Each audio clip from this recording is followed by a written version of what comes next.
নমস্কার বন্ধুরা, আজকের রেসিপি হলো দোকানের মতো সুজির লাড্ডু।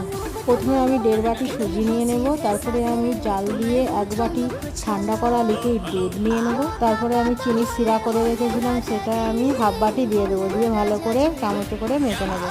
10 মিনিট চাপা দিয়ে রেস্টে রেখে দেবো। তারপরে সুজির ওই বাটারটা একটা একটা করে বড়ার মতন ভেজে নেব, তারপরে আমি সেটাকে গুঁড়িয়ে নেব। যদি এই মিষ্টি লাড্ডুর রেসিপিটা ভালো লেগে থাকে, চ্যানেলটিকে লাইক ও সাবস্ক্রাইব করতে ভুলবেন না যেন।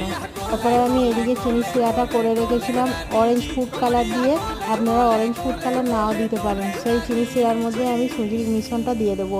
সেই মিশ্রণটা দিয়ে ভালো করে নাড়তে থাকবো, নেড়ে নেড়ে মগজদানা দিয়ে দেবো। মগজদানা দিয়ে ভালো করে শুকনো করে নেড়ে নেব। তারপরে আমি লাড্ডুর আকারে গোল পাকিয়ে নেবো। আমার সুজির মিষ্টির লাড্ডু রেসিপি রেডি। কেমন হয়েছে কমেন্টে জানাবেন। সুস্থ থাকবেন, ভালো থাকবেন, টাটা।